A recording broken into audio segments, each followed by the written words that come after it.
There is a single point on your body that can awaken Kundalini, the ancient serpent energy that rises through your spine and activates every chakra.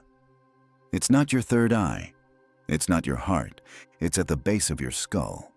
A real, physical point known to mystics across Egypt, China, and India. When touched with presence, it acts like a switch, igniting the current of your energy body. In this video, you'll learn what this point is, how it works, and 5 simple practices to activate it. No mantras, no apps, just presence, breath, and the remembrance of what you already are. It begins now, with a single touch. There is a doorway in your body that almost no one speaks about, not because it isn't real, but because it was never meant to be found by the mind. It sits quietly behind you, in the curve where your head meets your spine, waiting for you to remember it. You've touched it unconsciously your whole life, while stretching, while thinking, while grieving. And every time, something subtle stirred within you, but you didn't know why. This point is not just skin and bone. It's a convergence of forces, a hidden switch, a remnant of ancient design. In Chinese medicine, it is called Feng Fu, the palace of wind. Egyptian initiates called it the eye of the nape. In tantric practice, it connects to Bindu, the invisible drop that holds the memory of the divine. 3 currents of energy meet here. It governs your breath, your heartbeat, your awareness of being. And when activated with presence, it opens the central channel of the spine, Sushumna, the path through which Kundalini rises. Your aura begins to vibrate, your energy starts to flow, and your body, once dull to the sacred, becomes a vessel of memory. This is not mysticism. This is structure. This is how you were built. And it all begins behind you. Most people spend their lives trying to awaken energy that is already awake. They chase techniques, they chase gurus, they chase silence, but they overlook the one place on the body that was built to begin it all. The point at the base of your skull is not just sensitive. It's sacred.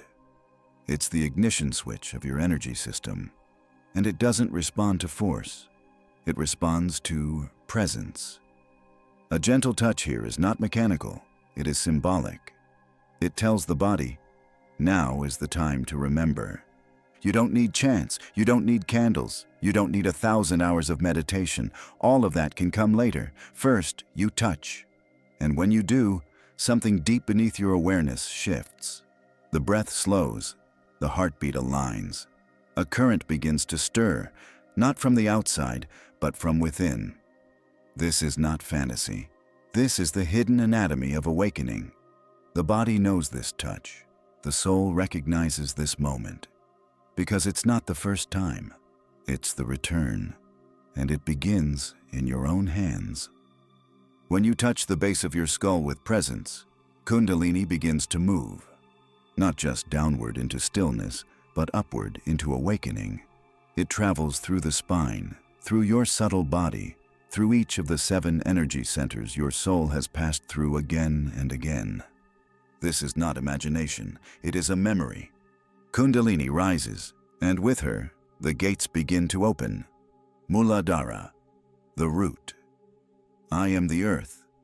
Located at the base of your spine, Muladhara holds your instinct to survive, to stand, to belong. As the current enters this gate, you stop bracing against life. You begin to feel supported, not because the world is safe, but because you remember that you are.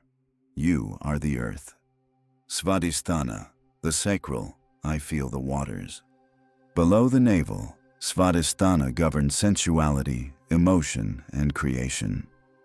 The energy pours into your hips like warm water. Emotions soften, desires clarify. You are not ashamed of pleasure, you reclaim it, not as indulgence, but as sacred flow. Manipura, the solar plexus. I ignite the fire. In the center of your body, Manipura fuels your will to act, your fire, your clarity. Here, the current becomes flame. You don't control, You don't dominate, you radiate. Direction becomes natural, confidence returns. Anahata, the heart. I expand beyond protection. In the chest, the energy pauses, not to rest, but to bloom. Anahata is not just about love for others. It is reverence for your own soul.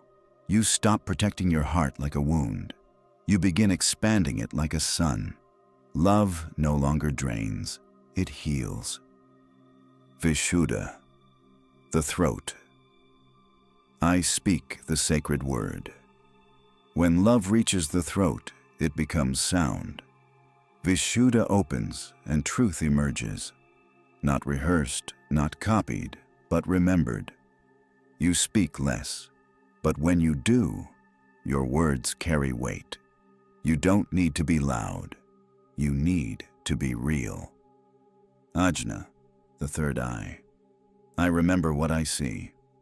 Between the eyebrows, the current meets your inner sight. Ajna is not about seeing visions. It's about seeing through them. Symbols, synchronicities, patterns in people and time.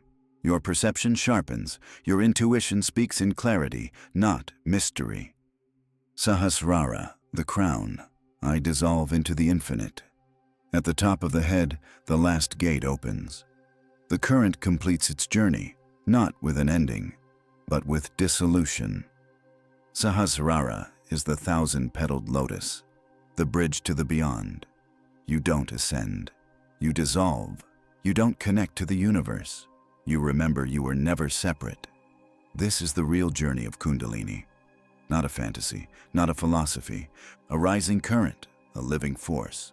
And it all begins with a single touch at the base of your skull. Awakening isn't something that happens once. It happens every time you do the 5 sacred practices. The point at the base of your skull is not just a gateway. It is a tool. And like any sacred instrument, it reveals more the more you return to it. Here are 5 ways to use this point, not as a trick or a hack, but as a practice, a ritual, a homecoming. 1. Morning alignment. Begin before the world begins, before you open your eyes, before the notifications, before the mind begins its climb. Place 2 fingers at the base of your neck. Breathe slowly. Feel the field around you begin to settle. You don't align to time. You align to energy. 2nd midday recenter. In chaos, touch stillness. When the day fragments your focus and noise pulls you out of yourself, pause, touch the point again, even for 1 minute. Feel the current reset. You don't escape the world, you re-enter it with power. 3. Creative spark. Set the frequency before you begin, before you write, before you speak, before you lead. Touch the point with intention. This is not superstition, it's signal tuning. Clarity and inspiration are not random, they follow resonance. 4. Emotional reset. Return during the storm. Anxiety, grief, anger. When emotions rise like a wave, this point becomes your anchor. Don't resist the feeling. Touch the base of your skull gently. Let the current reroute the storm. This is not avoidance. This is alchemy. 5th night activation. Open the door to the dream world. Before sleep, return to the point once more. Touch softly, breathe deeply. Invite stillness. Lucid dreams, healing symbols, and soul whispers often arrive not through effort, but through openness. Let the last thing you feel each day be remembrance. These are not routines, they are thresholds, each one a portal back to the truth that was never lost. The more often you return, the more the current flows. The more the current flows, the more you begin to remember who you are. Most people think awakening feels like light, but more often it feels like weight. Because when the current begins to move, it doesn't just activate your higher self, it illuminates everything that's been standing in the way. Old fears rise to the surface, suppressed memories, unfinished grief, shame you forgot you were carrying. It's not a punishment. It's a cleansing. The light doesn't choose what it touches. It reveals all of it. Some people cry the first time they activate this point, not from sadness, but from recognition. Something stirs. Something opens. Something says, I remember this. You might feel heat, pressure, waves of emotion without a story. You might dream of people you haven't seen in years. You might feel like something is breaking. And it is, but what breaks isn't you. It's the pattern, the mask, the weight that was never yours. This is not a side effect. This is the work. Because real awakening doesn't just connect you to the divine, it reconnects you to yourself, to the parts you abandoned, the feelings you locked away, the truths you weren't ready to hold. So when you activate this point, don't expect calm. Expect honesty. Expect movement. Expect a sacred unraveling. This is not the end of your peace. It's the beginning of your freedom. A spark can start the fire, but it is not the fire itself. Touching the sacred point awakens Kundalini, but to rise fully, to travel through the layers of consciousness, the serpent must be nourished, guided, and earned. This is where the real path begins. Because Kundalini is not just energy, it is intelligence. It knows where to go, but not without your participation. And what it seeks is not sensation, but transformation. To walk this path, you will need more than a touch. You will need breath, deep, conscious breath that cleanses the channels and moves emotion from the body. You will need meditation, not as escape, but as surrender. A stillness that allows the serpent to rise without resistance. You will need karma work, the courage to meet your shadow, untie ancestral knots, and dissolve the parts of you built on survival instead of truth. This is not the spiritual bypass. This is the descent before the ascent. Each chakra holds both a gate and a lesson. You cannot rise without learning. You cannot open without letting go. Kundalini is not a shortcut to power. It is the mirror of your readiness. When your vessel is clear, she moves like light. When your wounds are held with honesty, she moves like love. When your devotion outweighs your desire, she moves like truth. And when she rises fully, the layers of consciousness begin to peel away. You see life not from the mind, but from the source. You remember your soul not as a concept, but as the pulse beneath all things. You realize you are not evolving. You are remembering the parts of you that never left. This is the serpent's path. It begins with a touch, but it continues through your practice, through your breath, through your devotion. And in time, she carries you home. No matter how far you travel within, no matter how many layers you shed, the way forward always begins in the same place, the point at the base of your skull. This is your reminder, your reset, your return.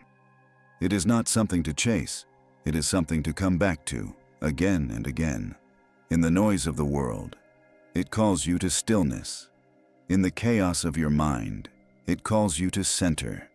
In the forgetting that creeps in slowly, it calls you to remember. This point is not a secret. It is an invitation. Touch it with presence. Breathe with soul. Repeat with intention.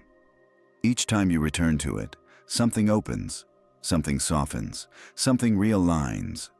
You are not forcing your energy to awaken. You are letting it remember its shape. You are not reaching upward. You are opening inward.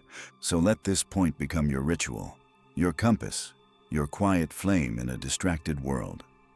Let it guide you back to the current, back to the breath, back to the body, back to the self.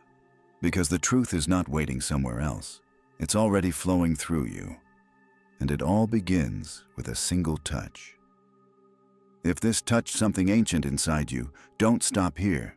The archive holds more. Watch this video on the 100 most powerful occult teachings next.